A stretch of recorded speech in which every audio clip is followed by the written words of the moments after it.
Assalamualaikum warahmatullahi wabarakatuh. Jumpa lagi dengan channel Handraso Napoleon berbagi cerita. Pagi ini kita akan membacakan kitab Petunjuk Manusia Zalikal Kitabul Raiba Fihi Hudal Muttaqin, sesuai dengan perintah yang diterima Nabi terakhir Muhammad SAW. Iqra bismi rabbikal ladzi khalaq, baca dengan dengan mirab, dengan Rob pemilik. Bismi rabbikal ladzi khalaq, pemilik yang menciptakan manusia dari segumpal darah dan meniupkan ruh berupa cahaya ke dalam jasad yang terbuat dari tanah ketika di dalam kandungan. Saya akan bacakan surat 104. A'udzu billahi minasyaitonir rajim. Bismillahirrahmanirrahim. Wailul likulli humazatil lumazah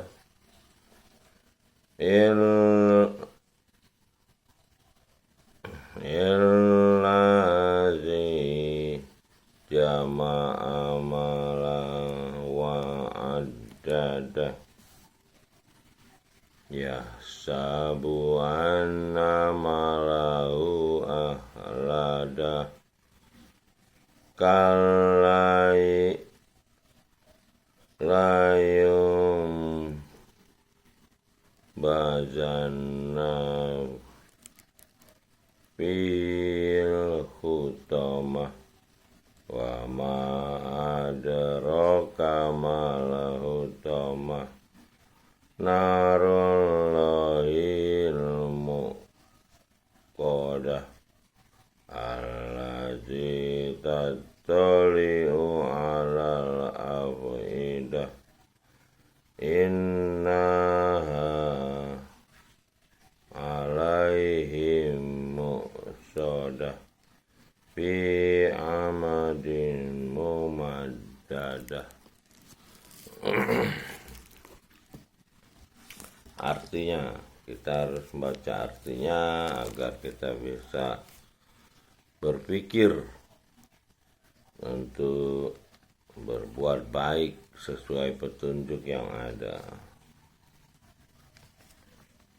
Jadi kita membaca ini untuk punya data bagaimana kita beramal soleh, berbuat baik. Nah, kalau kita nggak punya data, cuman mengandalkan ceramah, arti takwa, menjalankan perintah, menjauhi larangannya, tapi nggak pernah baca kitabnya, ya perintah dan larangan itu nggak pernah kita tahu sampai mati juga.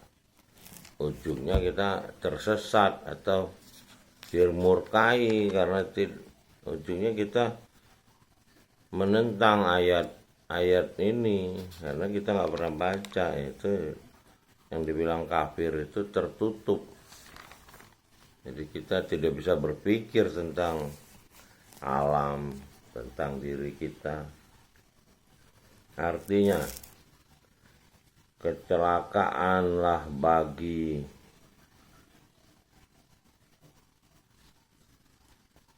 setiap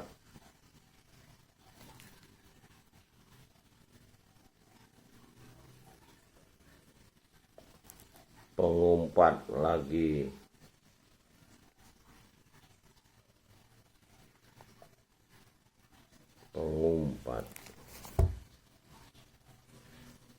ini matanya ini udah tua pakai kacamata. tulisan pengumpat lagi pencela.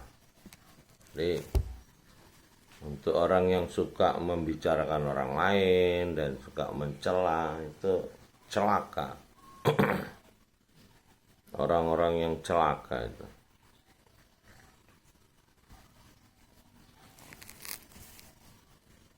Yang mengumpulkan harta dan menghitung-hitungnya. Nah, ini hari ini banyak orang yang mengumpulkan harta dan ngitung-ngitung harta kekayaannya, positonya. Ada orang yang uangnya masih 300 juta 3 bulan lagi, dia udah panik, udah stres mikirin dapat harta, duit, uang dari mana lagi. Nah, ini orang-orang yang celaka. Jadi selain pencela dan pengumpat tadi, pengumpul harta ini orang yang celaka.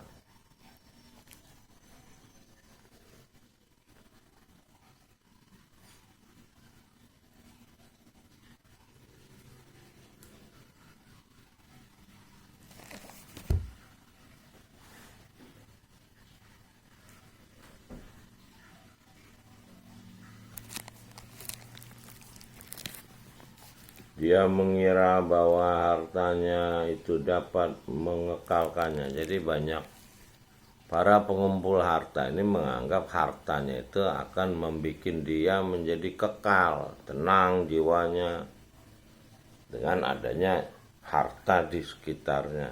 Nah, ini udah celaka orang ini. Sekali-kali tidak, sungguhnya dia benar-benar akan dilemparkan ke dalam hutoma. Jadi mereka yang mencela, mengumpat, mengumpulkan harta, menghitung-hitung hartanya terus ini adalah orang-orang yang di dunia ini aja, artinya orang-orang yang tidak kekal, dia tidak abadi. Jadi dia pengen menjadi abadi dengan logika dia sendiri, bukan berdasarkan petunjuk penciptanya gitu. Di sini dijelaskan dia akan dilempar ke hutoma. Dan tahukah kamu apa hutoma itu? Nah, ini dijelaskan hutoma ini. Api. Dia yang nyalakan. Jadi api yang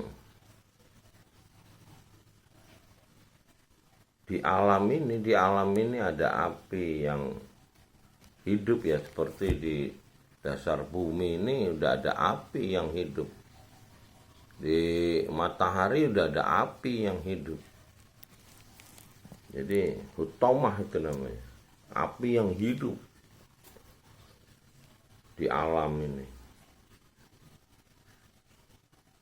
yang sampai hati. Jadi api yang hidup tuh di hati manusia yang tadi pengumpat, yang mengumpulkan harta dan menghitung-hitungnya,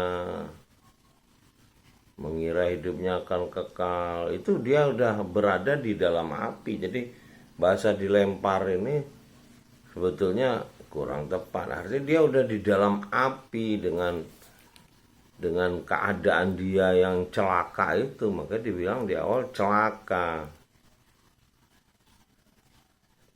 Jadi ini yang sampai ke hati ini artinya di dalam hati.